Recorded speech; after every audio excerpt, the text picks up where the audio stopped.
In this video, we're going to create this sliding light bar text effect in After Effects. Let's get started. So let's create a new composition. Give it a name, whatever you want, and you can see my composition settings on the screen. After creating the composition, I'm going to select a type tool, and then I write text into this composition. Next, I'm going to select a pen tool and make sure the stroke is set to be more than 5 pixels. Then I simply create a vertical line like this. Also, I rename this layer as Reveal Line for recognition.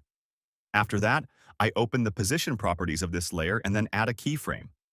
Then I move forward a bit, around a second, and then change the line position like this so it will animate on the text. Then I select both keyframes and easy ease them. Also, I change the speed graph to smooth out the animation. Next, I deselect everything, and then I select the rectangle tool and make sure there is no stroke value. And then I create a rectangle like this to cover the text along with the line. Also, I rename this layer as Gradient Bar. After that, I parent this layer to the Reveal Line, so it will move with the line just like this.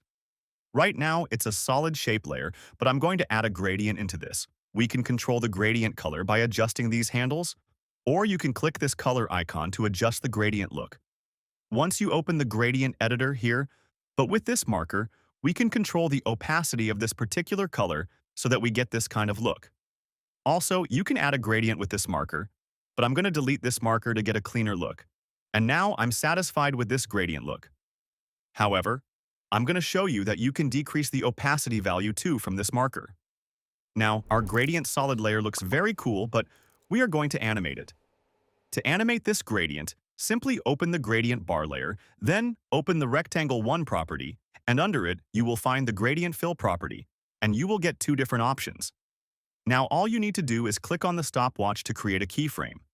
Then, I'm going to change the gradient look from the properties. After that, I go back a little bit. Then I once again change the start and end point of this gradient.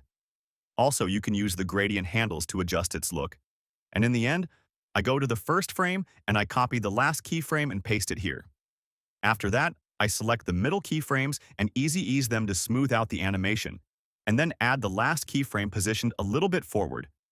Let's see the preview. It's already looking nice, but I feel I should change the first keyframe position too.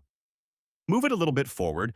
I know the animation speed is very slow, but we can increase it. Simply press U on the keyboard to reveal all the keyframes. Then select all the keyframes, drag them backward to speed up the animation, and now it looks perfect. Also, to enhance the look, you can change its color, as well as add a glow effect to the solid layer to enhance the look. And that's it. If this video helped you, don't forget to like and subscribe. Thanks for watching, and I'll see you in the next one.